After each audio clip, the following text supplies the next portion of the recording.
ખેડૂત ભાઈઓ, આપણી ધાણાની ઉપજના ભાવોનું લેવલ અને બજારનો માહોલ, બજારની સ્થિતિ આ વર્ષે સિઝનની શરૂઆતથી લઈ અને અત્યાર સુધી એકંદર ખૂબ સારો માહોલ રહ્યો છે અને આપણને એકંદર આપણે જોઈએ તો ભાવ પણ ઠીક પ્રમાણમાં અત્યાર સુધી મળતા રહ્યા છે।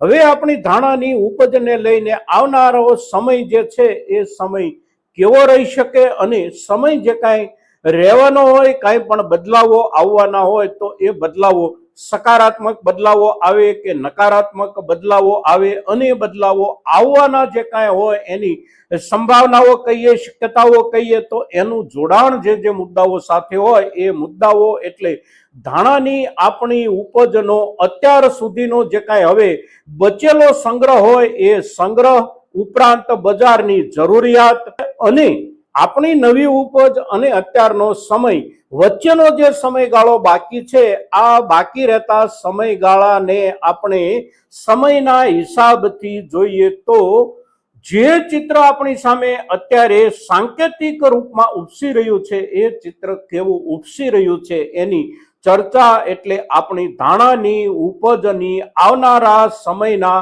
સંકેતોની ચર્ચા। મિત્રો, તો આજના આપણા આ વિડીયોમાં, આ એપિસોડમાં આપ સૌ દર્શક મિત્રો અવશ્ય બન્યા રહેજો। નમસ્કાર ખેડૂત મિત્રો, જય કિસાન, જય ભારત। ખેડૂત ભાઈઓ, આજે તારીખ છે 11 ઓગસ્ટ 2026 અને વાર છે મંગળવાર। મંગળવારનો દિવસ છે એટલે માર્કેટિંગ યાર્ડોના સાપ્તાહિક કારોબારનો આજે બીજો દિવસ છે અને આપણી ધાણા ઉપજના ભાવોનું લેવલ આપણે જોઈએ તો આજનો દિવસ કે ગઈકાલનો સોમવારનો દિવસ આપણા ધાણા માર્કેટિંગ યાર્ડમાં નીચલા દરજ્જાની ક્વોલિટીના વેપારોની શરૂઆત એટલે 20 કિલોનો ભાવ 1625.50 રૂપિયાથી શરૂ થાય અને ઉપરમાં આપણા ધાણા વેચાઈ રહ્યા છે 20 કિલોનો ભાવ 3100 રૂપિયાથી લઈ અને 3125.50 રૂપિયા કે ઊંચામાં 3200 રૂપિયા। હવે એનાથી પણ સારી ક્વોલિટી હોય કોઈ ખેડૂતની અને યાર્ડમાં બહુ ઓછો જથ્થો આવ્યો હોય તો એ ધાણાની ઉપજના ભાવ 25-50 કે 100 રૂપિયા પણ વધારે કોઈને મળ્યા હોય, પણ ઉપરનું લેવલ એટલે 3300 રૂપિયાથી વધારે ભાવ ધાણાની ઉપજના બજારમાં આપણને નથી જોવા મળતા। પણ ભાવોનું જે આ લેવલ છે એ લેવલ એટલે ખૂબ સારું લેવલ છે અને એનાથી ઊંચા ભાવ નહીં જોવા મળવાનું કારણ એનાથી ઊંચા ભાવે વેચાઈ શકે એવી ક્વોલિટી ધાણાની હવે માર્કેટિંગ યાર્ડોમાં નથી આવતી, આપણા ગુજરાતમાં પણ નથી આવતી, સાથે સાથે રાજસ્થાન અને મધ્યપ્રદેશના માર્કેટિંગ યાર્ડોમાં પણ બહુ ઓછી આવે છે। એટલે આ વર્ગ આપણા ખેડૂત પાસે હવે બહુ ઓછા પ્રમાણમાં સચવાયેલો હશે અને જે કોઈ ખેડૂતો પાસે હશે એ ખેડૂતો અત્યારના સમયે સાચવી રાખવાનો નિર્ણય કરી અને બેઠા હોય એવું બની શકે। એટલે બજારના ભાવોનું આ લેવલ, હવે બજારના ભાવોના લેવલ પછી માહોલ તરફ આપણે નજર કરીએ તો આપણી ધાણાની ઉપજનો બજારનો માહોલ અત્યારે પણ સારો છે અને આખી સિઝન દરમિયાન માહોલ અવશ્ય સારો રહ્યો છે અને આપણે જે કોઈ સમયે ધાણા આપણા ખેડૂતોએ વેચ્યા અને જે કોઈ વર્ગના વેચ્યા, દરેક વર્ગ અને વીતેલા દરેક સમયગાળા દરમિયાન એકંદર જ્યારે આપણે વેપારો કર્યા ત્યારે સારા ભાવથી અવશ્ય વેચ્યા છે। હવે આપણે આવનારા સમયને આપણી ધાણાની ઉપજ બજારમાં ભાવોના લેવલ અને બજારના માહોલના ધોરણે મૂલવવા કે સમજવાનો પ્રયાસ કરીએ તો એને માટે સૌથી અગત્યનો મુદ્દો એટલે ધાણાની ઉપજ આ વર્ષની જે કાંઈ હોય એ ઉપજનો જથ્થો, એ ઉપજનો સંગ્રહ અને બજારની જરૂરિયાતની સ્થિતિ કેવી છે। તો આપણી ધાણાની ઉપજ આપણા ખેડૂત સમુદાય પાસે હવે કેટલી હોઈ શકે તો આપણા ખેડૂત સમુદાયે આ વર્ષમાં સિઝન પછી અત્યાર સુધીના સમયગાળામાં જે ઉપજ આપણે વેચી છે આ ઉપજ એટલે લગભગ આપણે 90% જેટલો હિસ્સો અવશ્ય વેચી દીધો છે। એટલે આપણી ખેડૂત સમુદાયની સંગ્રહની જે સ્થિતિ છે એ સ્થિતિ એટલે બહુ ઓછામાં ઓછા ધાણા આપણી પાસે હવે બચેલા છે। અત્યાર સુધીમાં આપણે જે ધાણા વેચ્યા આ ધાણા જ્યાં ગયા એ જગ્યાઓ એટલે એક ક્ષેત્ર સંગ્રાહક વેપારીઓનું અને બીજું ક્ષેત્ર મસાલા ઉદ્યોગનું। તો સંગ્રાહક વેપારીઓ પાસે પણ ધાણા આ વર્ષની ખરીદીના જે કાંઈ હોય એ ધાણાનો જથ્થો બહુ મોટા પ્રમાણમાં સચવાયેલો નથી. જે ખરીદી એમણે કરી હોય એ ખરીદી ઉપર સમયે સમયે એમને પૂરતા પ્રમાણમાં નફો મળતો રહ્યો છે, એટલે એમના તરફથી પણ અત્યાર સુધી વેપારો અવશ્ય થતા રહ્યા છે. ત્યાર પછી આપણે મસાલા ઉદ્યોગ પાસેના સંગ્રહ તરફ નજર કરીએ તો મસાલા ઉદ્યોગ પાસે પણ આ વર્ષની ધાણાની ઉપજનો સચવાયેલો સંગ્રહ હવે બહુ જાજો હોવાની શક્યતાઓ સંભાવનાઓ ઓછી છે. એટલે સંપૂર્ણ રૂપમાં આપણે સંગ્રહના જેટલા સ્થાનો છે એ સ્થાનો પાસેના સંગ્રહના જથ્થાના આધારે જોઈએ તો જથ્થો બજારની જરૂરિયાત કરતા જાજો ક્યાંય નથી. હવે બજારની જરૂરિયાત કેટલી? તો બજારની જરૂરિયાતના મુદ્દામાં સૌથી પહેલો મુદ્દો આવી જાય છે સમયનો. સમય એટલે આપણી અત્યારના સમયની સ્થિતિ અને આપણી નવી ઉપજ જે કાંઈ પાકીને આવવાની હોય એની વચ્ચેનો સમયગાળો કેટલો બાકી છે. તો આપણી ધાણાની નવી ઉપજ, જેને સારી ક્વોલિટી આપણે કહી શકીએ અથવા તો સામાન્ય ક્વોલિટી કહી શકીએ, એવી ક્વોલિટી આવવાની શરૂઆત મોટા ભાગે ફેબ્રુઆરી મહિનાથી જ થતી હોય છે.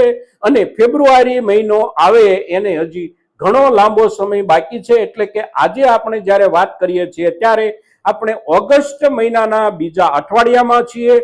ઓગસ્ટ મહિનાના હજી 3 અઠવાડિયા જેટલો સમય બાકી છે. ત્યાર પછી સપ્ટેમ્બર, ઓક્ટોબર, નવેમ્બર, ડિસેમ્બર અને જાન્યુઆરી 5 મહિના પૂરા, અને આ મહિનાના જે બાકી રહેલા દિવસો છે આ બધું ગણીએ આપણે તો અવશ્ય 5.5 થી લઈ અને 6 મહિના જેટલો સમય વચ્ચે બાકી બચેલો છે નવી ઉપજ અને આપણી ગયા વર્ષની ધાણાની ઉપજની વચ્ચે. હવે આ જે સમયગાળો છે આ સમયગાળો ટૂંકો નથી, લાંબો સમયગાળો છે. અને આ સમયગાળા દરમિયાન દરેક મસાલાની વપરાશ પણ અવશ્ય વધતી હોય છે. વધતી વપરાશના કારણો એટલે ઉત્સવોનો સમયગાળો, અને ઉત્સવોના સમયગાળા પછી પણ આપણે ત્યાં આવતો લગ્નસરાનો સમયગાળો, એટલે આવનારો સમય હજી લાંબો બાકી છે. લાંબા સમયમાં પણ જરૂરિયાત અવશ્ય વધતી રહેવાની છે. અને જે જરૂરિયાત કે જે વપરાશ છે એ વપરાશ આપણા દેશની વપરાશના આધારે આપણે જોઈએ તો પણ વપરાશની જરૂરિયાત અને બચેલા જથ્થાની વચ્ચે નાનો મોટો ગેપ અવશ્ય રહી જાય છે.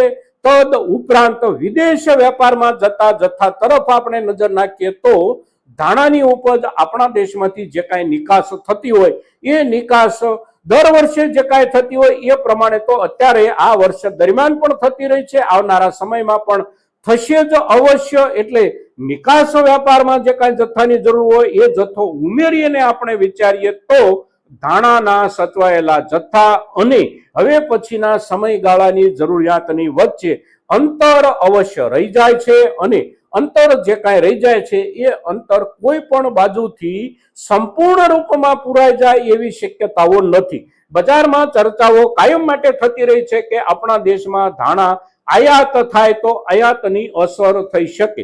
હવે આયાત થાય તો આયાતની અસર કેટલી થઈ શકે? તો એની અસર થવા સાથે જોડાયેલા કારણો પણ જથ્થા સાથે જ જોડાઈ જાય છે. જથ્થાના હિસાબથી આપણે જોઈએ તો દુનિયાના કોઈ પણ દેશોમાં એટલા મોટા પ્રમાણમાં ધાણાની ઉપજનું ઉત્પાદન નથી હોતું કે એ ઉત્પાદનના ગંજ લાગી જાય. એટલે ધાણાની ઉપજ બાકીના કોઈ પણ દેશોમાં જ્યાં જ્યાં પણ થાય છે એ દેશોને એ વિસ્તાર એટલે યુરોપના કેટલાક નાના દેશો અને નાના દેશો પૈકી પણ નાનો વિસ્તાર એટલે બહુ મોટા જથ્થામાં ધાણાની ઉપજ ક્યાંય પણ નથી થતી. ધાણાનું વાવેતર એમનું જે કાંઈ છે એ વાવેતર પાકશે લગભગ 1 મહિના પછી, અને એ પાક્યા પછી એની ઉપજ જે કાંઈ વિદેશ વેપારો તરફ જતી હોય એમાંથી કેટલોક જથ્થો આપણા દેશ તરફ આવી શકે, પણ એ જથ્થાનું પ્રમાણ અવશ્ય નાનું હોય છે. એટલે એ જથ્થાના આધારે આપણા ધાણાના ભાવમાં બહુ મોટો કડાકો બોલી જવાની શક્યતા સંભાવના નથી. સામે બાકીના દેશોની ધાણાની જે કાંઈ ઉપજ હોય છે એ ઉપજની ક્વોલિટી આપણી ઉપજની ક્વોલિટીની સરખામણીએ ખૂબ પાછળ રહી જતી ક્વોલિટી હોય છે. એટલે ક્વોલિટી ઇસ્યુ આપણા દેશમાં પણ રહેતો હોય છે કે વિદેશી ધાણા અને આપણા દેશની ઉપજના ધાણા આ બંનેની વચ્ચેનો ક્વોલિટી ફરક પણ અવશ્ય બજારમાં દેખાતો હોય છે. એટલે આપણી ધાણાની ઉપજ આવનારા સમયના હિસાબથી અને સમયની જરૂરિયાતના સંકેતોના હિસાબથી આપણે વિચારીએ તો અત્યારે સારા સમય દરમિયાન આપણે વેચવા માંગતા હોઈએ તો વેચવાનો નિર્ણય કરીએ તો પણ અત્યારનો સમય ખોટો નથી, અને આપણે સાચવી રાખવા માંગતા હોઈએ અને સાચવી રાખી શકીએ એવી આપણી આર્થિક સ્થિતિ હોય અને સાચવી રાખવા માટે એટલે કે એની ક્વોલિટી આપણે જાળવી અને સાચવી રાખી શકીએ એવી આપણી પાસે વ્યવસ્થા હોય તો હજી આવનારો સમય આપણા ધાણાની ઉપજ માટે અવશ્ય થોડા ભાવના સુધારા વાળો હશે મિત્રો। તો આ જે મુદ્દાઓ છે આ મુદ્દાઓને ધ્યાનમાં રાખી અને આપણે આપણી ધાણાની ઉપજ પર નિર્ણય કરીએ મિત્રો। આજના દિવસે આપણી ધાણાની ઉપજ અને ધાણાની ઉપજના અત્યારના સમય પછી આવનારા સમયના ઉપજના બજાર ભાવ અને